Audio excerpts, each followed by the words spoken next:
In this video, I'm going to show you a skill you thought was useless, but it may save you one day.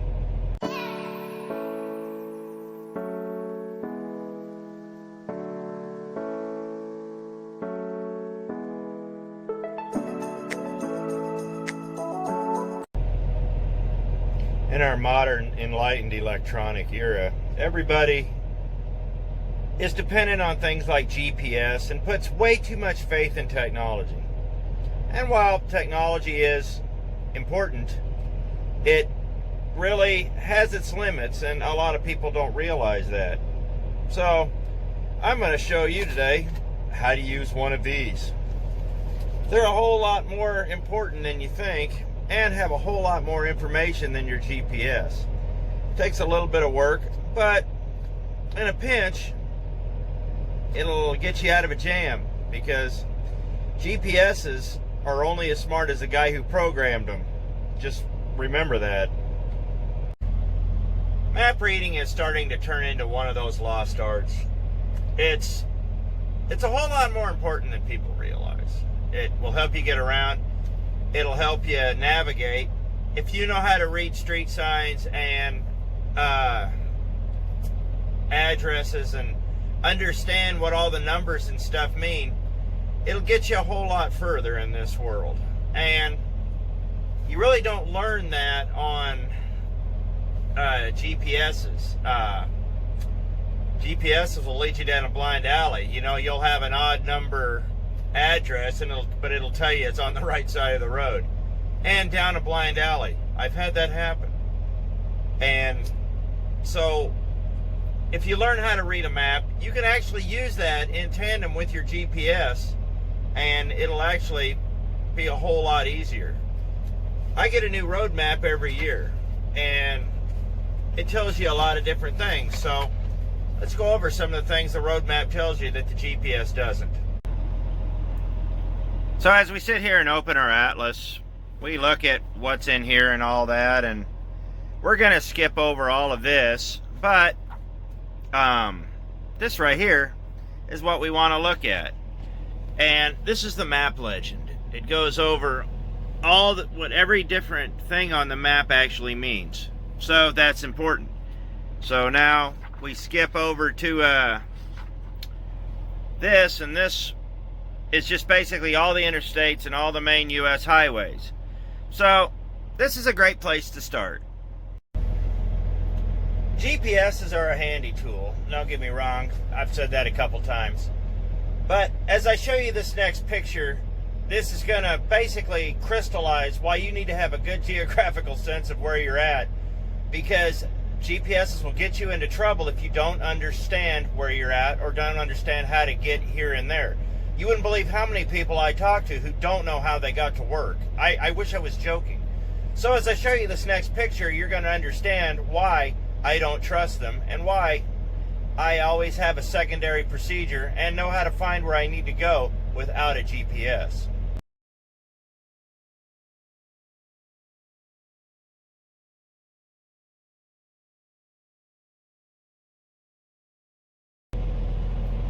So I picked out a place here in Indianapolis that we can route to, and this place, I haven't been to this place in several years, but I know it's still there because friends of mine have called and told me they're going there and how much it still sucks.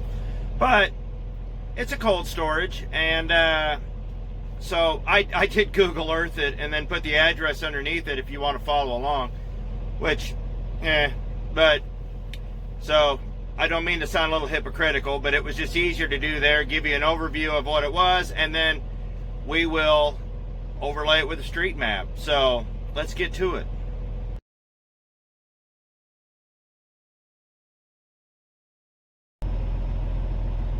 So the first thing you have to do is get to Indianapolis. So you got to find it, and it is right there.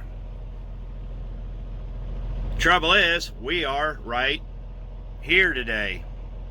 So how are you going to get to there? Well, it's pretty easy. You pick a route that takes you to Indianapolis. Whoops, right there. And so you got to figure out the route you want to go, and that'll get you there. Now, let's check out some of our paper maps.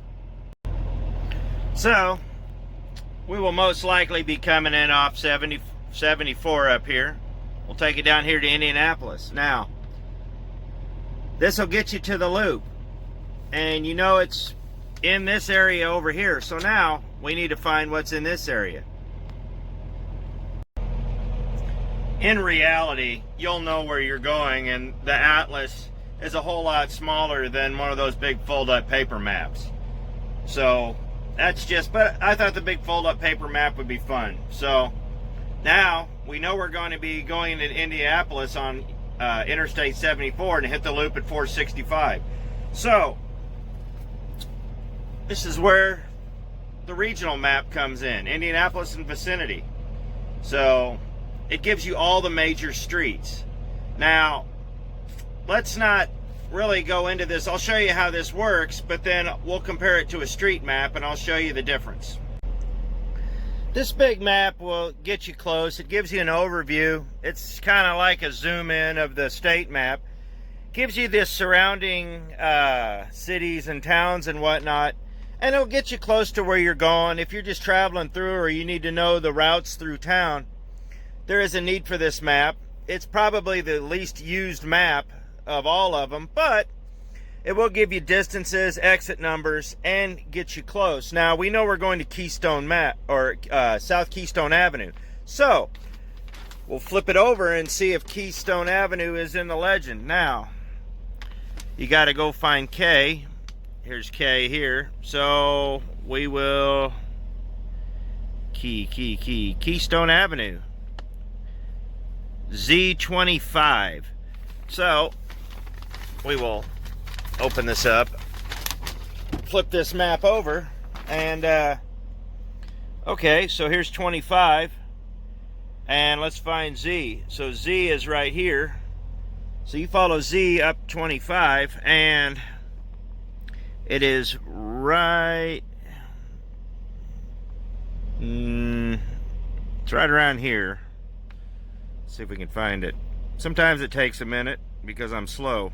Oh yeah, it's right here on the crease. So here's Keystone Avenue. Now that right here is not going to give you the where you need to be, so this is where the other map goes, but you know what section of town it's in, so that's a great place to start. Now that we know what section of town it's in, let's get our street map and narrow this down, and I'll show you how to read addresses and numbers and all that. There's a whole lot more to street addresses than people think. Okay, so as a general rule, it's not a hard, fast rule. Generally, the odd numbers are on your left, the even numbers are on your right if you're facing north. But we're going south here. For some reason, the it's odd on the if you're facing north, it's going to be odd on the right side. But if you do a Google search and look, it's all odd on the left side too. But this was probably the first thing on the block when it was built, so that's probably why it has that number. I'm not even gonna. It's weird. But if you notice also in our large industrial areas, the numbers do move up by number, 200 block, 300 block, 400 block, but there will usually be big gaps between them. You might have 4001, and then it'll be 4059, and that's because of the amount of lots they took up. It's just because it's 4001 does not mean the next one's 4002. That's something. So if you're in the 4000 block and you're looking for 4059, don't be hasty, because it's probably right next to 4051 if you're in an industrial area. And this happens in a lot of small towns too, like where I'm at. The numbers don't run evenly, 1, 2, 3, 4, 5 like that, just because each house has multiple lots to it. So the house next to me, for instance, is the 200, I'm the 204, and the house next to me is the 214. So it's just how the city's laid out and the size of the lot. So don't be thrown by that. So let's go and find out where we're going on 1401. So what I've done here is laid out the regional map so I can show you how we can get close. We know it's right here. We know it's at exit 53.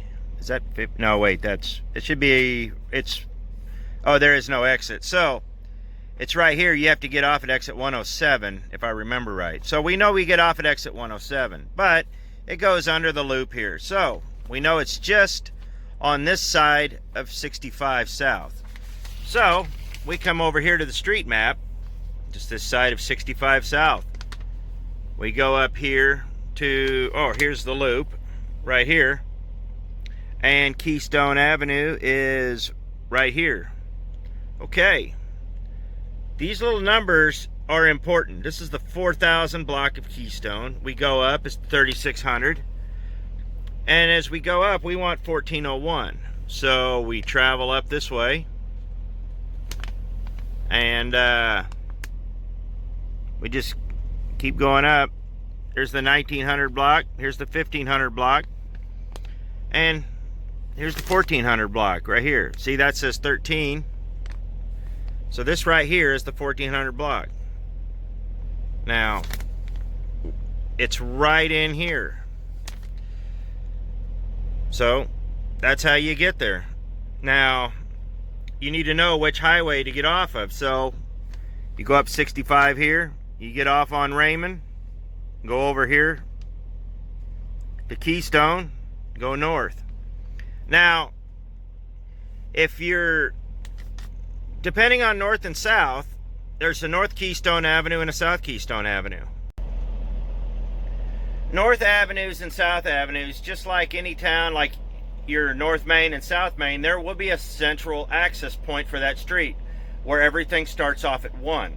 So everything north of that is north, everything south of that is south, and the numbers either ascend or descend depending on which street. If you're going south, they're going to basically descend the further south you go, or ascend the further south you go, but on a map it's descending, you're going south. So I didn't mean to throw you out there. But you're going south, the numbers are going to build the further south you are, just like going north, they're going to build the higher the further north you are. So that's an important thing to realize. If you're on a South Avenue, the numbers are going to be bigger the further south you are. So that's just basically a general rule. I have never seen it not happen that way. Well, I've seen it not happen that way once, but as a general rule, it's not bad to keep that in mind. I know I touched on a bunch of things rather quickly, but map reading, once you get the hang of it, really isn't that hard. It's, you know, it's modern day GPS. You know, back in the day, if you knew what 2 main cross streets you were coming to, you could pretty much, and you knew how to get to those cross streets, you could orient yourself through town that way, or get to where you needed to go. You know, that's how before GPS, that's how I used to go through Chicago. I'd make phone calls, I'd talk to other drivers. I knew which cross streets I needed to be at, and, you know, usually you were within a block or two of where you needed to be, and it wasn't hard. So technology's changed. Now, don't get me wrong, GPS, MapQuest, those kind of things, they're invaluable. It's great to have this kind of technology in the palm of your hand. But you're not always going to. And sometimes, you know, you need to look at a map. They're great tools. They give you all sorts of information and a whole lot. If you know how to read a map, it's a whole lot quicker than using a computer, believe it or not. So I hope this video has been helpful. I apologize for the hum. The truck's running. It's a little chilly out today. Like I said, I'm up in Sioux Falls. So I wish I could have done this with the truck off, but my bunk heater's still not working. Hopefully here soon we'll get some more we are going to get some more car videos here soon. And I'm really trying to get, before my first year is completely up, I would like to have some better editing software and a newer computer so I could do all the stuff up right and make some really good quality videos. So I hope this has been helpful. If you have any questions, by all means ask.